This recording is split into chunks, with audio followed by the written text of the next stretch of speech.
Hello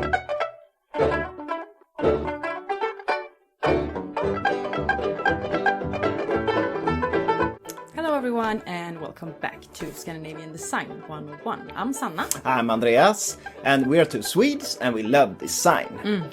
And in this video we're going to talk about attributions, and more specifically why we shouldn't blindly trust attributions even if they've been around for a long time and they're confirmed by the companies owning the copyrights. And there's often very much more to it. First of all, we must give this a historical context. Art and design history is often based on the genius myth. We're not going to explain it in detail, because it's a bit philosophical. Yeah. But think of it as a way of explaining historical events entirely as a result of ideas by masterminds like Einstein or Da Vinci.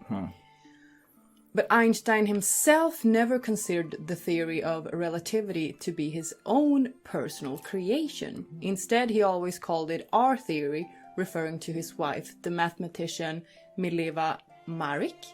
I think so, yeah. Maric, Yeah. who knows? But there was only place for one genius, and Maric was soon forgotten. Let's take the Dutch painter Rembrandt as another example. He's often considered a genius, a master skilled almost beyond human capability. But his studio was in fact one of the biggest enterprises of the 17th century, with a huge lot of pupils. Nowadays, it's close to impossible to determine if a painting made in the studio is the work by Rembrandt himself or one of his pupils. Or perhaps a collaboration between the two. Yeah. Let's take a look at some of the so-called geniuses in modern design history. Yeah, and Stig Lindberg, for example, is a huge name in Swedish design history. He's known as the mastermind of Swedish mid-century ceramics, but also designed a wide range of objects from textiles to electronics and plastic housewares and so on. And for decades he was the artistic leader at Gustavsberg porcelain factory, but just like Rembrandt, he didn't design everything by himself. One of Sweden's best-known porcelain pattern is without doubt Bernadotte, a classic pattern produced by Gustavsberg.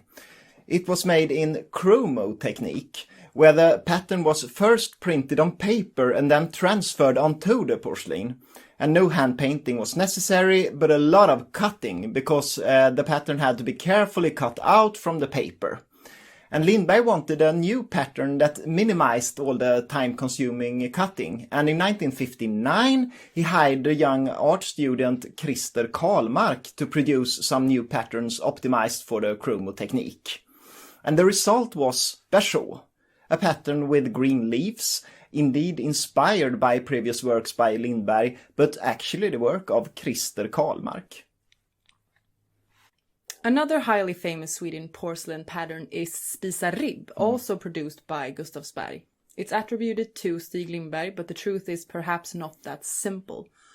Karin Björkqvist, who used to work as an artist at Gustavsberg, claimed to be the actual designer behind this pattern. Apparently, she showed a sketch of the pattern to Lindberg, who replied that it looked very much like one of his own sketches. The next day, he showed her his sketch, and that's how Spicarib was born. She indicated that he drew his sketch after seeing hers. Well, it's hard to say who's right, but it doesn't really matter. The important thing is that Lindberg was the artistic leader, and people working for him was aware of the fact that their work could end up in the boss's portfolio. Yeah. And when it comes to Scandinavian industrial design, the name Sigvard Bernadotte is often mentioned.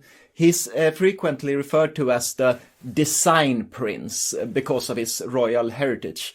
And he was actually a Swedish prince until he had to abdicate in 1934 after marrying a non-noble woman. It was hard times. In 1950 he started a design studio Bernadotte and Björn together with the Danish business partner Acton Björn. It's a funny name. In the following decades, many companies would come to hire their studio, and not least because of the royal name. But many of the objects often attributed to Sigvard Bernadotte was in fact designed by employees at the studio. And here's some examples. First, the coffee pot, often referred to as the Bernadotte pot. It sounds like something you smoke, but it's and it was ordered by the Swedish company Moderna Kök, means modern kitchen, in 1954. It was supposed to be a coffee pot possible to use directly on the stove, yet beautiful enough to place directly on the table. And that's functionalism in a nutshell. You only need one coffee pot. It's as good as always attributed to Sigvard Bernadotte, but the actual designer was a man called Derek Dennis, who worked at Bernadotte and Björn. It's interesting to note that each coffee pot had the signature of Sigvard Bernadotte visibly engraved, even though he didn't design it himself. But the name, of course, was a good selling point.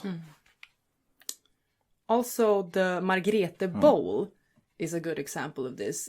In 1952-53, Bernadotte and Björn was hired by the Danish company Rosti to design a practical plastic bowl, and the result was the iconic Margrethe Bowl, named after the Danish princess.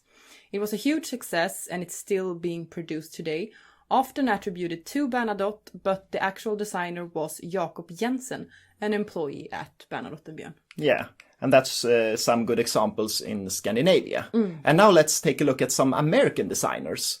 And let's start with Charles and Ray Eames. They are almost synonymous with American post-war design, and they have a whole era named after them, the Eames era. Everyone want to own a piece of furniture designed by the Eameses, but did they really design everything by themselves? We only need to take a look at some old patent documents to get our answer. No. Most of the classic furniture were in fact collaborations between many employees working at the Eames office.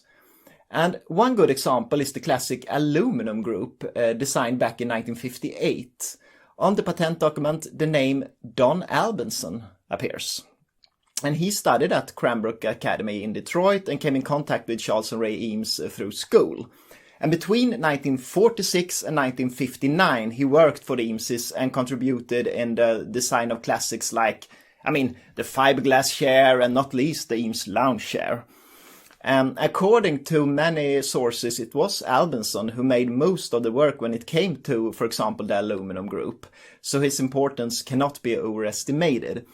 And in an old interview with Charles Eames, he reveals that it was actually Albinsson who designed the wire chair and also the iconic bikini upholstery. And it's very difficult to know exactly who designed what, but it's important to understand that most furniture designed at the Eames office was a team effort. This leads us to another important American designer, George Nelson. Many of the furniture attributed to Nelson are today iconic design classics symbolizing mid-century America. But in recent years, many historians have started questioning the often used Nelson attribution. As with the Eameses, George Nelson was the owner of a large design office with a lot of employees, and it seems like Nelson himself wasn't the actual designer behind most of the furniture. We don't want to put any blame on Nelson for this. He was indeed a skilled designer with an eye for the latest in design. If it wasn't for him, those furniture wouldn't have been made. But with this said, we really should pay tribute to all the skilled people working for him. No, not only him. No, and one person who really deserves to be noticed is Irvin Harper. And he was born in New York in 1916, and after studying to become an architect, he attended some important exhibitions in the 30s, among them the 1939 World's Fair. And in 1947, he was hired by George Nelson and Associates, and one of his first assignments there was to design the iconic logo for the Herman Miller Furniture Company. We've all seen this one. Soon he became one of the most prominent employees, given some of the most important commissions. And one example is, George Nelson and Associates was hired by Howard Miller to design a series of clocks, and Harper was given the task to handle the assignment.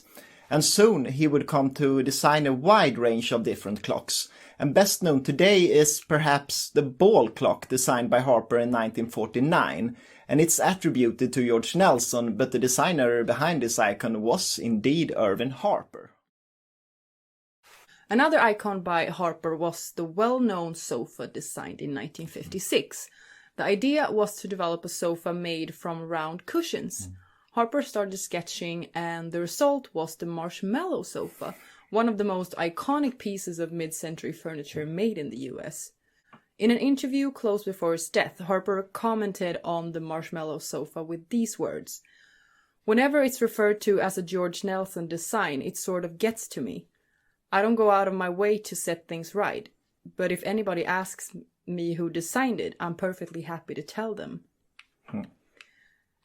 And this is just 2 examples. In fact, most of the furniture designed at George Nelson and Associates were designed by the employees, not Nelson himself. Here's some examples.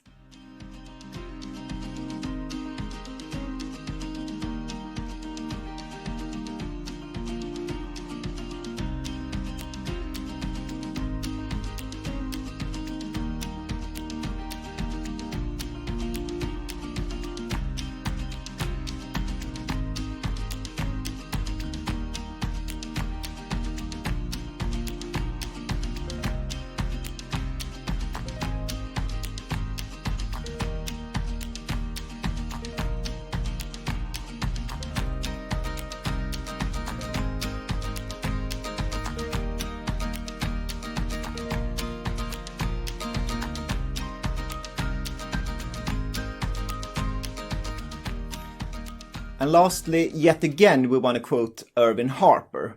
In 2001, he was asked by the journalist Paul Makowski why most of the furniture were attributed to George Nelson and not the person that actually designed it. Harper nodded and explained that designers like Nelson were treated like pop stars, and he said, "They were considered geniuses, individuals responsible for transforming the look of American product. So there always had to be one name associated with the work. We couldn't just spread it around.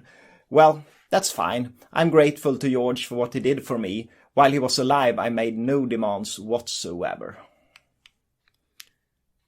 Well, to end this episode, we want to say that we don't want to put any shade or minimize these companies or designers. No. It's of course because of them that these design classics exist today. So we're grateful. We just want to illuminate all the skilled designers who worked for these geniuses. Yeah. Design and invention is as good as always a process and a collaboration. And we want you to be more aware and skeptical of the genius myth. Yeah. Because it's bullshit. And that's our video about geniuses. I hope you found it interesting and you learned something from it. And if you liked the video, please click thumbs up. Please do, and subscribe if you haven't already. Yeah, and follow us on Instagram. We're called Scandinavian Design 101.